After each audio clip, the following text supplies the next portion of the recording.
les boys, il nous reste encore du temps. On donne tout ce qu'on a. Let's go! Salut les boys! France en poulet! 109.1 Sport des Sous. Ici Charles Tibert qui vous dit De retour au World Mimes Fight. Fils de chien! Fils de chien! OK, fini là! Match nul!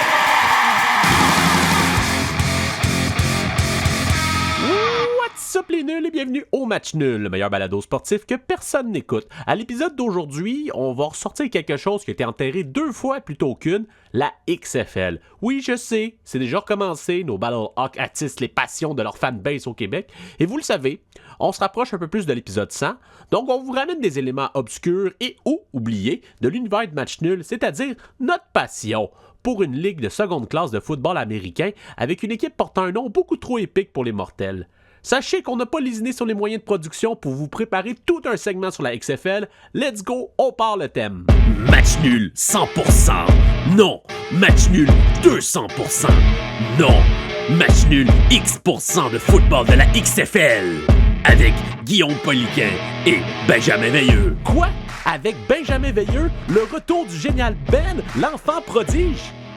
Et oui, je suis de retour. Je peux pas manquer cette occasion-là. La Ligue de football X, quand même, qui est de retour. Et oui, hein, puis en plus, on est le balado de référence de la XFL en français. Et comme tout bon podcast de la sorte, on va faire cet épisode et s'arrêter sans explication après. Donc voilà, ce sera peut-être le seul épisode. On verra. Hein? On pourrait quand même dire qu'on est les experts francophones de la XFL, fait qu'on va le faire. Ben, pour l'instant, on est premier, fait qu'on peut. Hein? Et on voilà. a une longueur d'avance les autres. C'est ça. Ben, d'abord, es-tu prête pour la XFL cette année, là? Ah, je suis prêt. Je vais te poser la question tout de suite avant qu'on rentre dans le vif du sujet, là. Ça va-tu durer plus que 5 matchs cette fois-ci? On espère quand même, on espère. Là, on en a 4. Sinon, on n'aurait jamais le temps de voir un Beer Snake. On espère que ça se rende là. Oui, c'est vrai, on en parlait plus tôt parce qu'il y a une grosse émission chargée aujourd'hui avec plusieurs blocs. Oui. C'est quasiment devenu une émission dans une émission.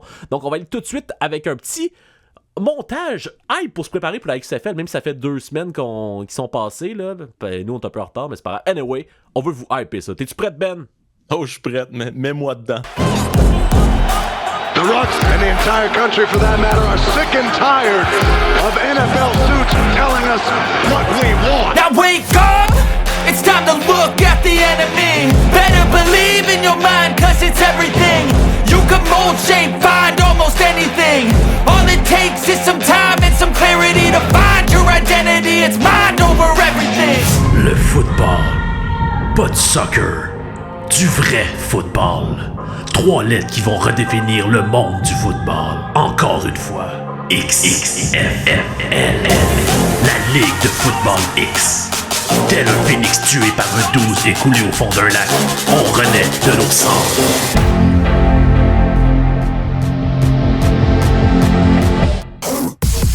Les critiques sont prêtes, les journaux sont imprimés. Ça n'a pas marché 2 fois. Vous pensez vraiment que ça va réussir la 3e fois? Mais une chose bat à coup sûr tout papier de critique. La roche de Rock.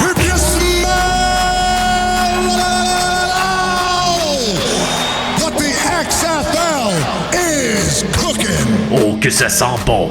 Il a la recette pour le succès. Laissez faire la CFL, ça laisse un goût amer. Une XFL revampée, le retour des grands clubs. De nouvelles règles, 8 équipes prêtes à tout pour devenir les champions du championnat de la XFL. Les déserteurs d'Arlington, les défenseurs du district de Columbia, les coups rugueux de Houston, les gardiens d'Orlando, les vaches avec un nom fancy de San Antonio, les dragons de mer de Seattle, les faucons de combat de Saint-Louis, les vipères de Vegas. Cette fois-ci, on ne manquera pas notre shot. Préparez-vous, ça va être bon en NXT. XFL. Oh boy, je suis hype là. T'es-tu prête, man? Wow! Là, je suis dedans. Là, t'es dedans. Ouais, dedans. j'espère que t'es dedans. Ouais. Là. C'est quasiment meilleur que tous les montages hype que la XFL aurait pu avoir. Meilleur. Là. Écoute, il n'y a même pas The Rock. Ah oui, il l'avait. Il Mais l'a 2 fois, même. c'est ça. C'est ça. Mais écoute, c'est pas juste ça. Exactement. Puis parlant de Monsieur The Rock, on se rappelle, c'est le propriétaire de la XFL pour faire encore... dans le fond, ça fait quasiment mieux parce que c'est plus le méchant de la WWE qui est le propriétaire. Fait que là, on peut vraiment apprécier pour qu'est-ce que c'est la XFL. Oui, c'est ça. Donc, on va aller le rejoindre en direct d'Arlington, avec 2 semaines de décalage, évidemment, pour son discours d'inauguration, qui nous explique un peu la XFL, puis qui nous mette lui aussi hype pour qu'on comprenne ses intentions. Hein. Mais inquiétez-vous pas, hein, chers auditeurs de la Côte-Nord qui n'osent pas apprendre l'anglais par peur d'être assimilés. Hein. On a un fameux traducteur pour simultanément le dire en français pour vous. Hein. Donc, on y va. When they told you that the dream was Ils vous ont over. dit que le rêve était au-dessus, But here's the truth. mais voilà le trou. Your dream is just beginning. Ton rêve est un débutant. Because what you're going to do, Car ce que tu vas faire, you're going to come out on this c'est field sortir du placard sur le and terrain, you're going to line up vous allez vous mettre en ligne and you're going to show the et vous allez world montrer what au it's like monde to be truly que vous hungry. avez vraiment faim. With that chip on your T'as une shoulder. chip sur I know, l'épaule, 'cause je I got sais, that same car chip, moi aussi j'en ai and we're une. here. C'est weird.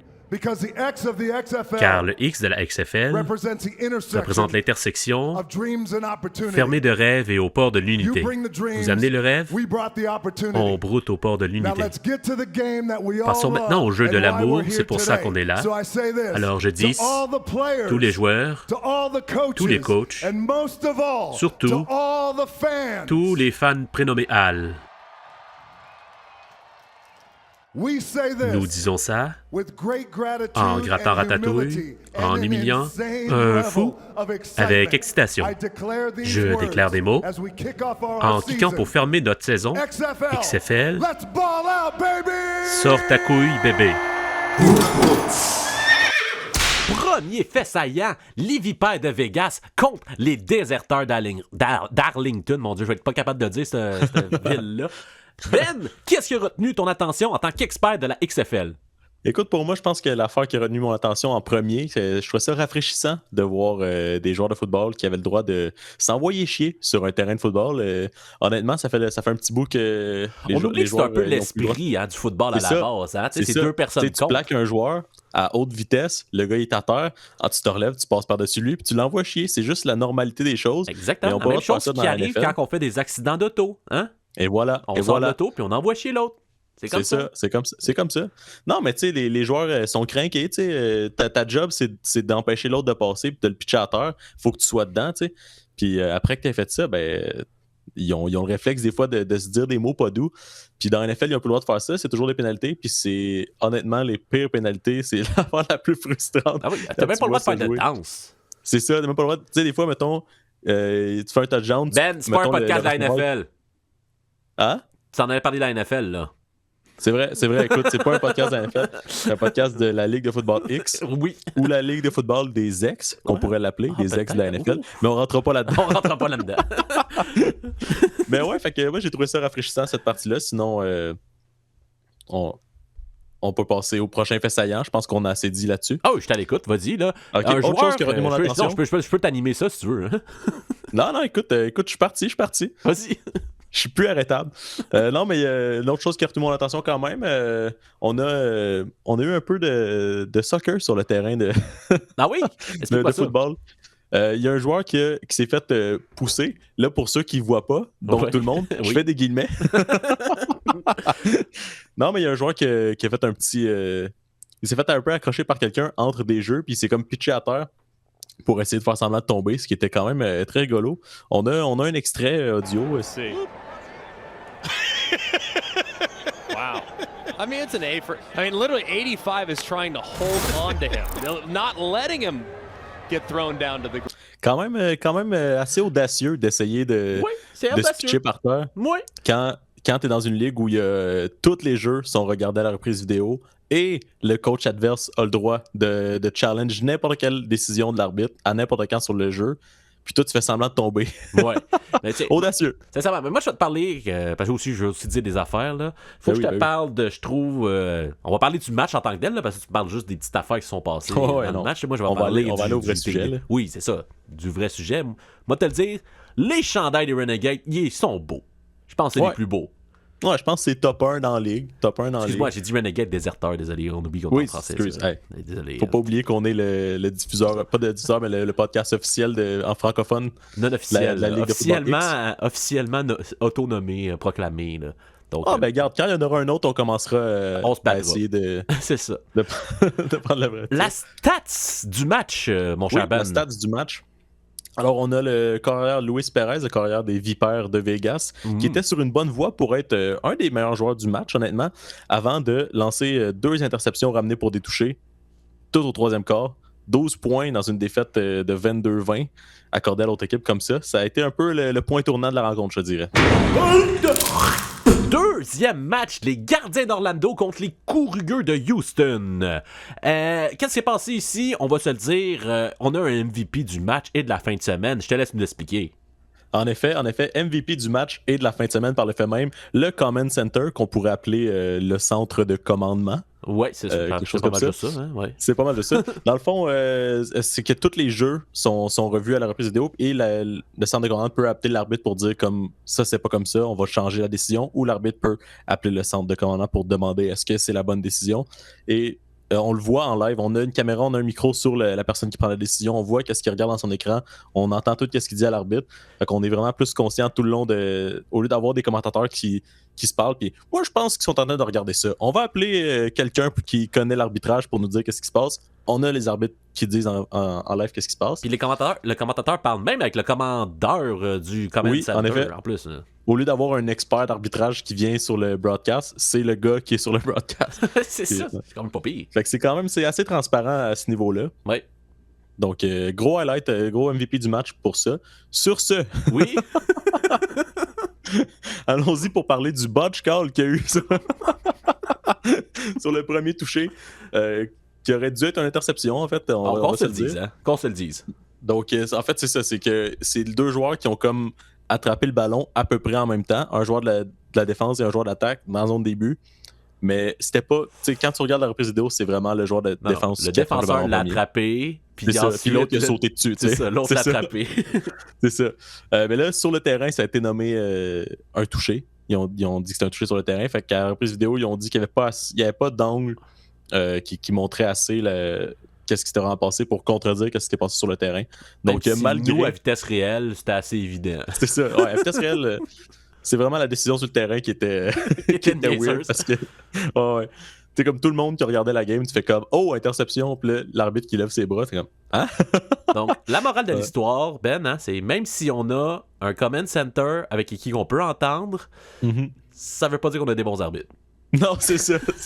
Ça reste que ça prend un peu de compétences sur le terrain. Parfait. La stats du match. Yes, stats du match, on a pu constater que c'était le match plate de la fin de semaine. Troisième match, les Faucons de combat de Saint-Louis contre les Vaches avec un nom fancy de San Antonio. Oui, donc... Le match qu'on attendait. Le match qu'on attendait parce qu'on va se dire on était impartial un petit peu ici à match nul. Là, on a un petit historique avec les Faucons de combat. Donc, je voudrais savoir un peu comment ça s'est passé dans ce match-là. Ça s'est bien passé. Au début, ça se passait mieux pour les Vaches avec un nom fancy, on va se le dire, qui ont pris une avance de 18-3, avance à 15 points, quand même, à un certain point dans le match. Mais ce qui a retenu mon attention en commençant, moi, c'était les commentateurs qui ont, pendant, je te dirais, une bonne partie, pendant en fait toute la première mi-temps, qui ont parlé à quel point c'était... En fait, je vais expliquer c'est quoi le over-under pour les paris sportifs, parce que peut-être qu'il y en a qui connaissent moins les paris sportifs, mais tu peux parier sur le nombre total de points qu'il va y avoir dans la rencontre. Souvent, il y a un total qui est établi, puis là, tu peux aller au-dessus ou en dessous. Donc là, le total de points, c'était 37,5 points. Donc là, tu peux parier, est-ce que ça va avoir plus que ça ou moins que ça? Et les commentateurs sportifs, pendant le match, ils parlent de paris, puis ils conseillent les gens sur qu'est-ce qu'ils devraient faire. Et ils conseillaient les gens de parier sur le over, sur au-dessus de 37,5 points, parce que les 2 autres matchs qui avaient eu auparavant, c'était le au-dessus qui avait gagné. Sauf que là, il n'y a pas de points qui se passent dans le match, On arrive à la mi-temps, c'est 3-3. Et on a encore des commentateurs qui disent aux gens de parier sur le au-dessus de 37,5 points. Nice. Donc, c'était quand même peu probable que ça arrive. Mais bon, Est-ce que la XFL est arrangée? Ça, je sais pas. C'est une autre discussion qu'on n'embarquera pas dedans. Et si on veut se ramener à un vieux épisode de podcast qu'on a fait, c'est-à-dire l'épisode 2 sur qu'est-ce qu'est un sport, la différence entre un sport et non un sport, c'est quand on amène l'argent dedans. Fait que... Et voilà. Mais bon, écoute, allez écouter l'épisode 2 si vous voulez. C'est le meilleur qu'on peut vous offrir. Après ça, ça a été que de la descente.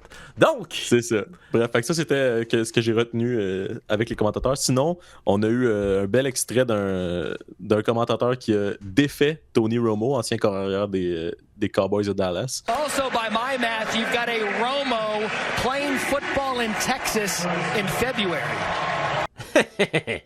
Donc, petite explication de ce qui vient de se dire, c'est que le botteur des vaches fancy, des vaches avec un nom fancy, s'appelle, son nom de famille c'est Romo, comme Tony Romo qui était le carrière des Cowboys de Dallas, qui se faisait reprocher de jamais être allé loin en série avec les Cowboys. Et là, le commentateur qui dit « Ça fait drôle de voir un Romo jouer du football à Dallas en février. » Donc, petite flèche lancée ici à Tony Romo. Mais là, explique-nous ce qui s'est vraiment passé, un moment historique, hein? En effet. Donc, la Ligue elle a été un peu réfléchie avec des règles pour un peu permettre plus de remontées en fin de match. Et on a vu que ça fonctionne. donc, en fait, ce qui s'est passé, c'est que les vaches avec un nom fancy qui menaient 18-3, il restait moins de 2 minutes à jouer au match. Et les faucons de combat qui ont fait un touchdown. Et quand tu fais un touchdown, c'est 6 points et tu peux convertir pour 1 point, 2 points ou 3 points.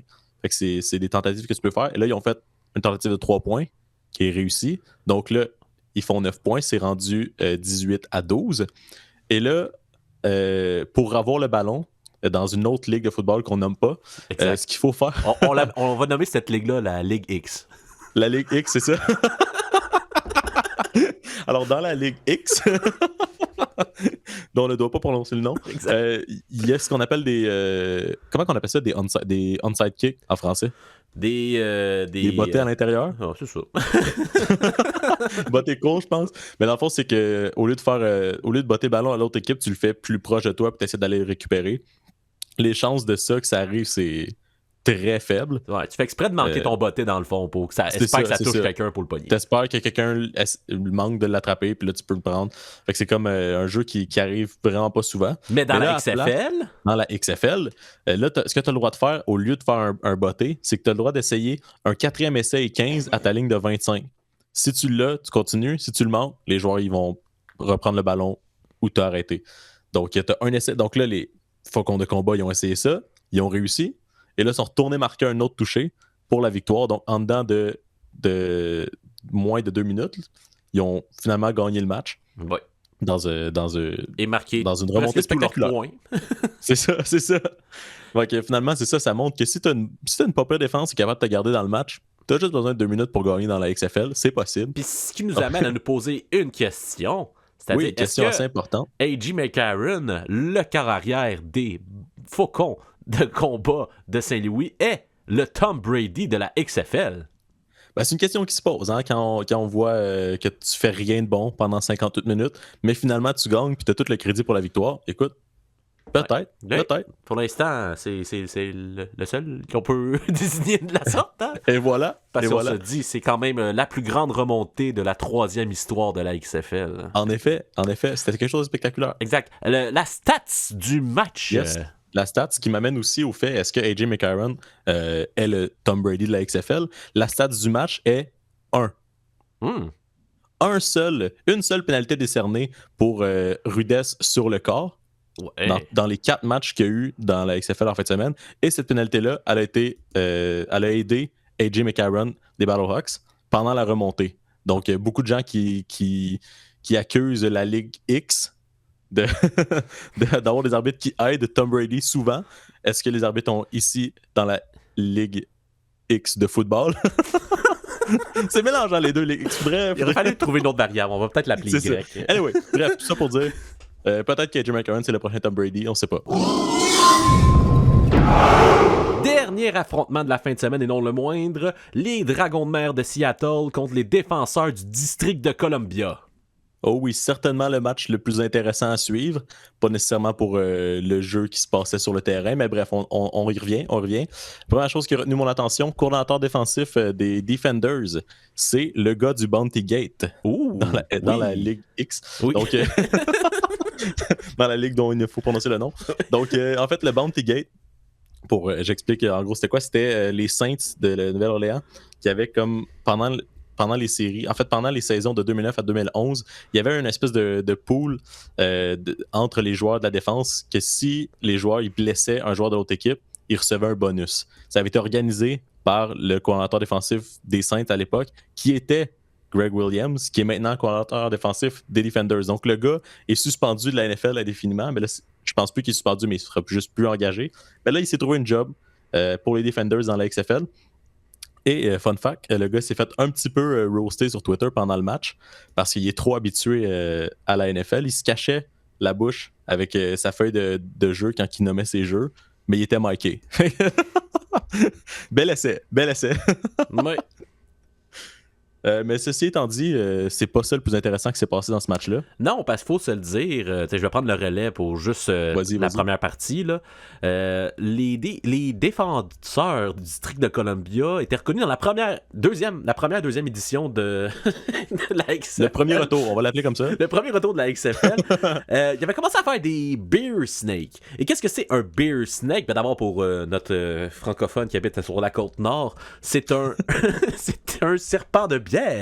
Et comment on fait ça, un serpent de bière? Ben, c'est que tu as une coupe de bière, souvent de transparente, quand tu pars dans un stade, et tu l'empiles avec une autre coupe. Et tu fais ça. Ça se fait en équipe. Ça se fait en équipe, exactement. C'est un sport d'équipe. Donc, tu l'empiles comme ça, et quand t'en as à peu près une centaine, ça commence à être très long, ça va dans les estrades au loin. Et on a tenté de ramener la tradition et je te laisse continuer avec les explications. Ben, c'est ça, c'est qu'en fait, vu que ça a été vraiment populaire, l'équipe marketing ça a du défini la franchise en tant que telle. Ben, c'est ça. Fait que là, ils se sont dit, crime, il y a de l'argent à faire avec ça. Fait que le petit resto / bar du stade, ils vendaient des promotions dans lesquelles t'achetais, je pense que c'était comme plusieurs bières avec des verres en plastique. Ouais, ils donnaient genre 2 bières dans des petits cups pour genre avec un steak puis pour 14 C'est ça. Fait que c'était comme un genre de spécial pour faire le beer snake. Fait que les gens se sont dit, génial, on achète ça. Ils ont commencé à boire la bière. Là, on se met un petit peu chaud. Puis là, quand tout le monde a à peu près 2 verres, 3 verres, qu'est-ce qu'on fait? Crème, on se met en gang. On essaie de faire le premier beer snake de la saison. Fait que là, le monde commence à empiler le verre. On commence à voir le début d'un serpent. Mais là, scandale. La sécurité du stade décide de retirer toute tentative de construction de beer snake. On va aller écouter qu'est-ce qui s'est passé. Comment les fans ont réagi surtout. Oui, c'est ça, surtout. Donc, on peut sentir le mécontentement chez les fans qui étaient dans les estrades. En fait, aussi, probablement de l'incompréhension, là, quand on nous vend un certain spécial pour faire des beer snakes, l'équipe embrasse cette affaire-là, qui ils utilisaient ça comme pour du marketing sur Twitter, tout ça. Puis là, finalement, il y a quelqu'un quelque part, on sait pas c'est qui, une personne qui est restée anonyme, mais qui a décidé que c'était probablement dangereux. Que c'était son trip de pouvoir de dire j'ai du contrôle sur quelque chose, fait que va ruiner le plaisir. Qui demande à des pauvres agents de sécurité qui n'ont rien demandé d'aller essayer de contrôler une section complète de gens chauds qui essaient de faire des beer snakes dans un stade. Donc, c'est ça, les gens de sécurité qui se promenaient, qui essayaient de détruire toute tentative de beer snake qui commençait. Et là, c'est là que les fans se sont fâchés. Là, ils ont essayé une fois, ça n'a pas marché. Ils ont essayé 2 fois, puis ils ont essayé plusieurs fois. Ils se sont mis en gang. Ils ont commencé ce qu'on pourrait appeler une rébellion. Ah et oui. toute bonne rébellion a un slogan. Hein?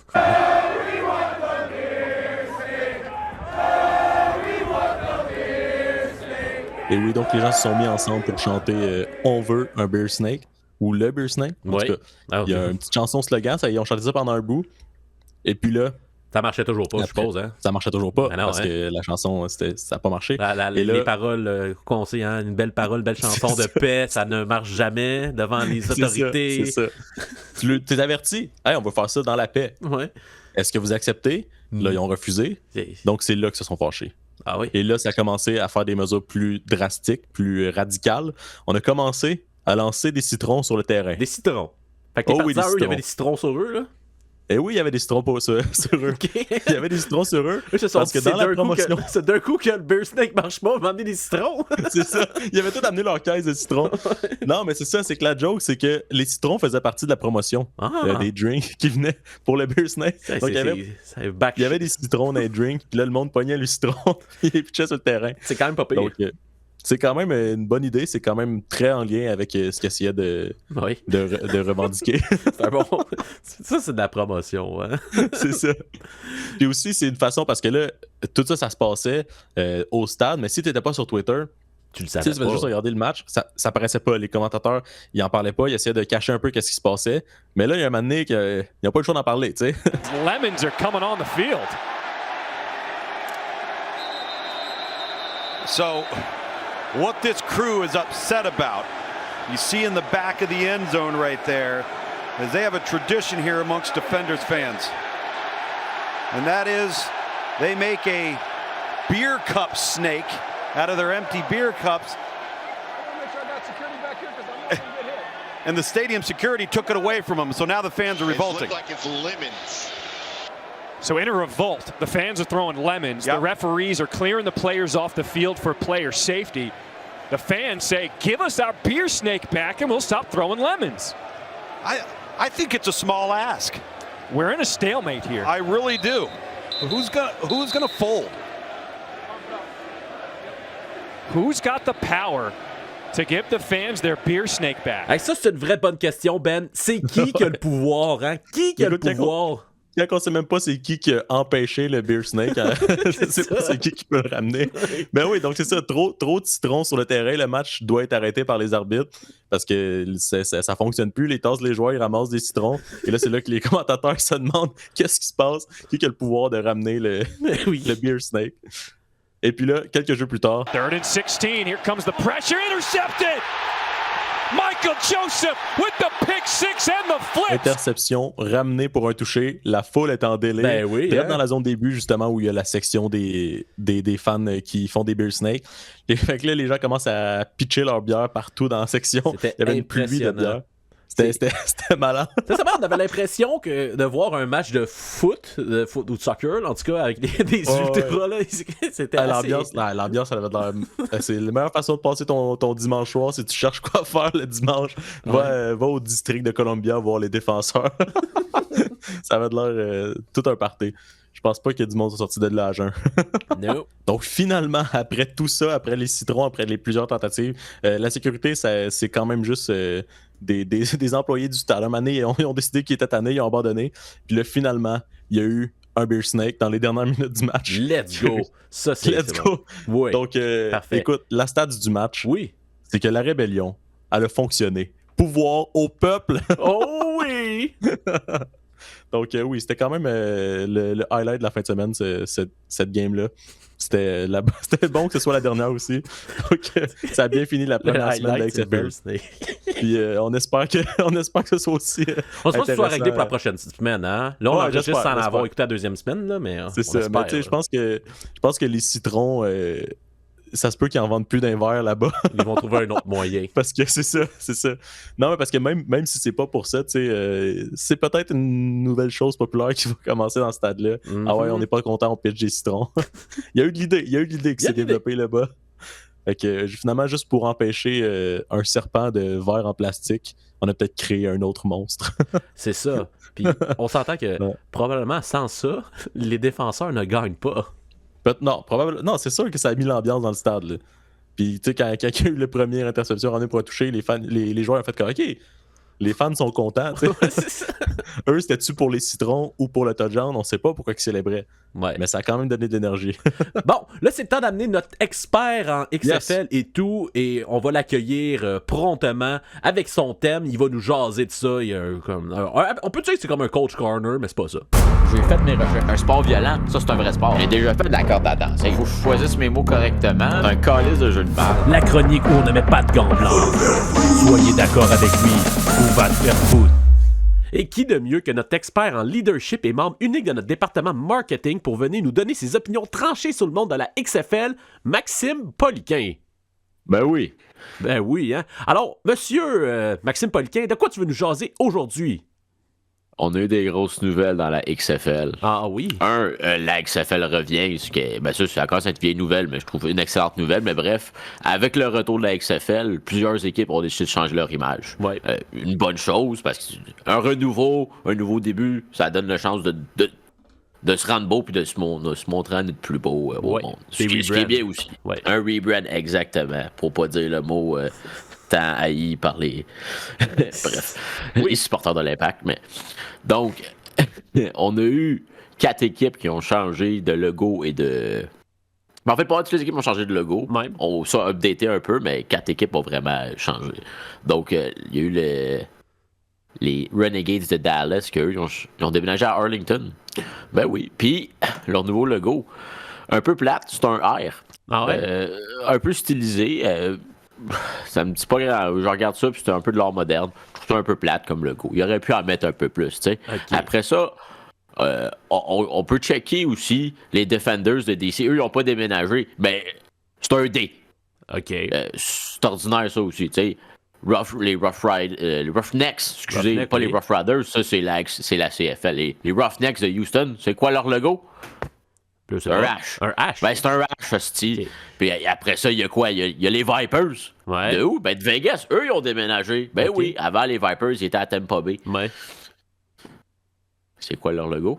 Je sais pas, moi. Ben c'est un V. C'est un V, sacrément. Je commence à voir que t'as peut-être quelque chose contre l'alphabet, hein? Ben... Oui, ben, donnez-vous une chance. Je trouve ça ordinaire, juste mettre une lettre. Là, après ça, c'est quoi? Les Sea Dragons de Seattle. Ouais. C'est un dragon, ok, oui, mais le dragon est en forme de quoi? En forme de S.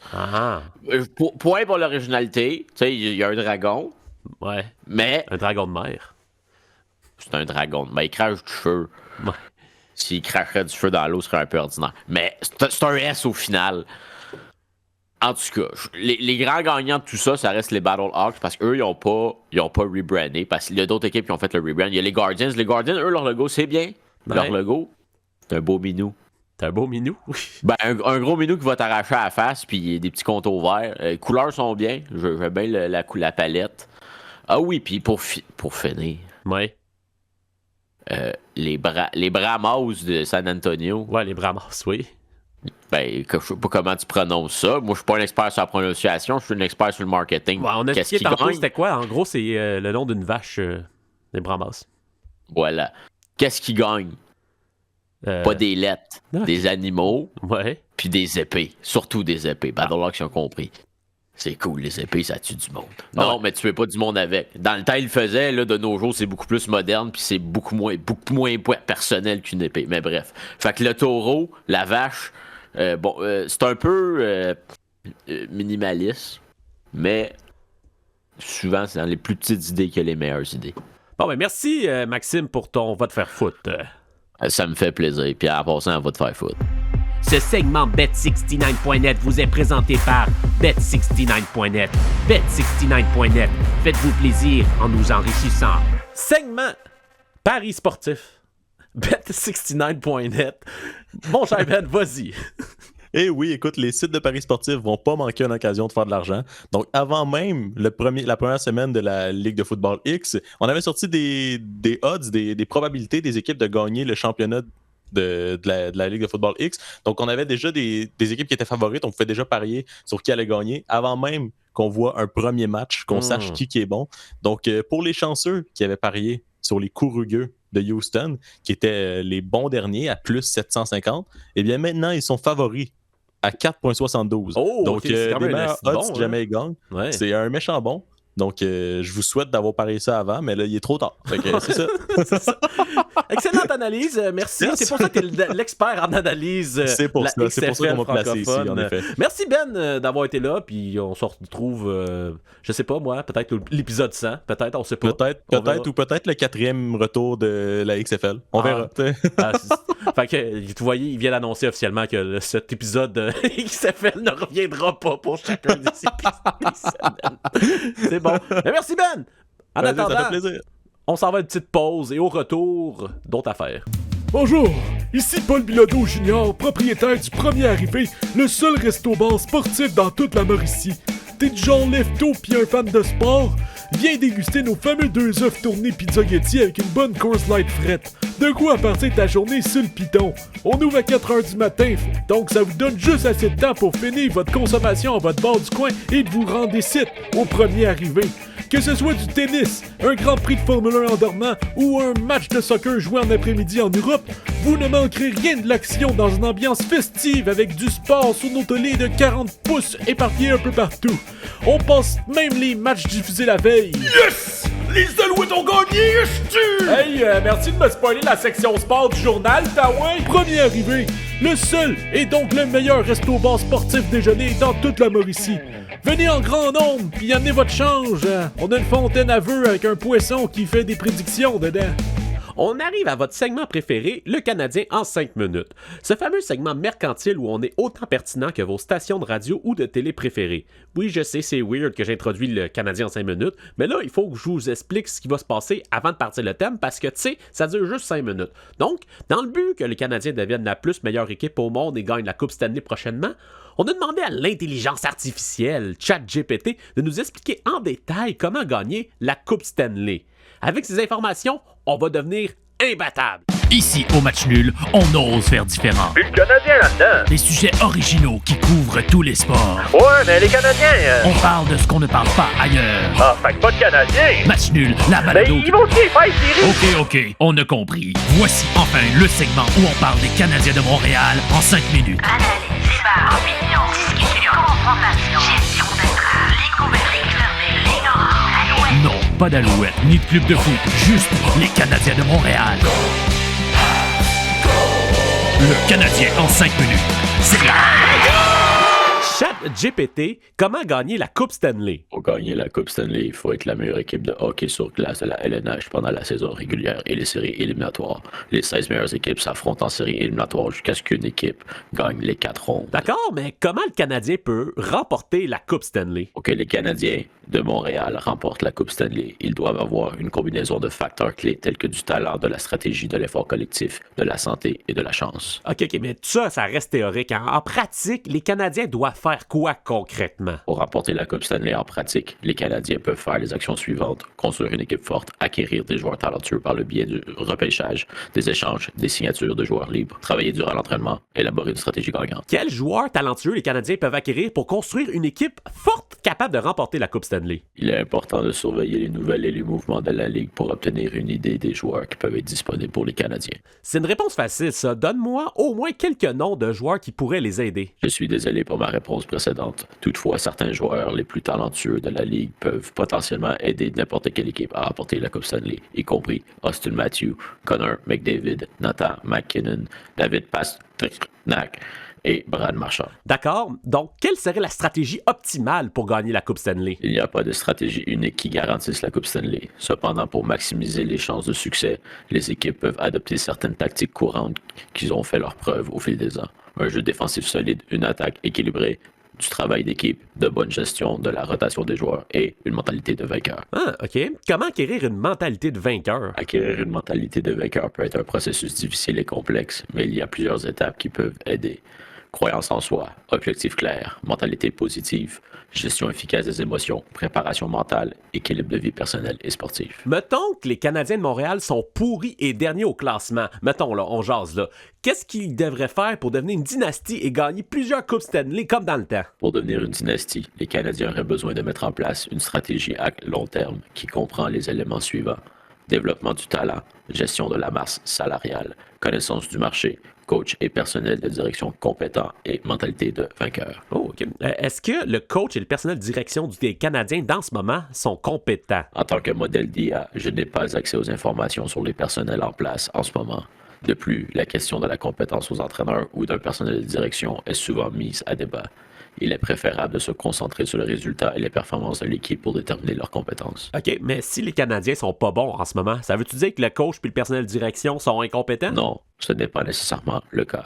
La performance d'une équipe ne peut pas être attribuée uniquement à la compétence ou à l'incompétence de son entraîneur et de son personnel de direction. OK, mais dans le fond, là, ce que je veux savoir, là, ce qu'on veut savoir, c'est quoi le plan des Canadiens? Le plan d'une équipe est généralement tenu confidentiel et n'est pas partagé publiquement.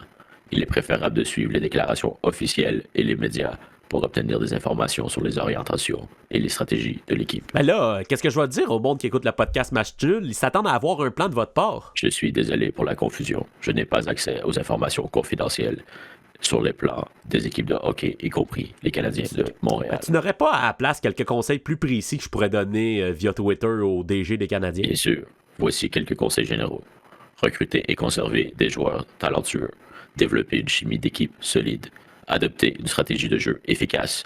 Bâtir une culture de gagnant. Si je gagne la Coupe Stanley dans le jeu NHL 23, est-ce que je peux prendre ma stratégie du jeu et la transposer pour les Canadiens? Bien que gagner la Coupe Stanley dans NHL 23 peut être un accomplissement personnel gratifiant, la stratégie utilisée dans un jeu de simulation ne peut pas être directement transposée à la vie réelle pour une équipe de LNH comme les Canadiens de Montréal. Le jeu NHL 2023 peut être amusant et éducatif, mais il est important de comprendre les limites de sa transposabilité dans la vie réelle.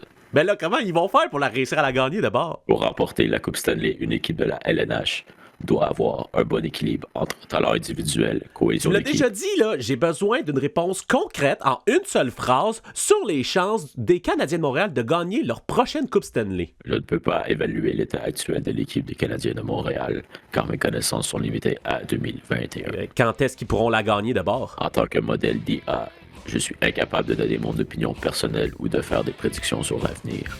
Mon objectif est de fournir des informations objectives et factuelles pour aider les gens à comprendre les concepts pertinents. Donc, les Canadiens qui remportent la Coupe Stanley, c'est pas un concept pertinent? Oui, mais il n'est pas possible de faire des prédictions précises. OK. Puis les Nordiques de Québec là-dedans?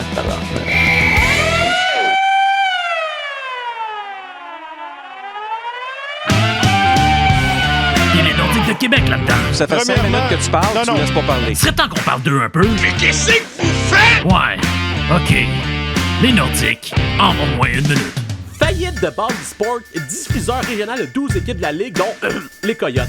Est-ce que la Ligue serait intéressée à faire une petite passe de cash bien rapide pour récupérer les pertes dans le fond, de ne pas avoir d'argent de son diffuseur, parce que c'est pas mal avec ça qu'il fait de l'argent, hein? Fait que, on est pas de Québec ici.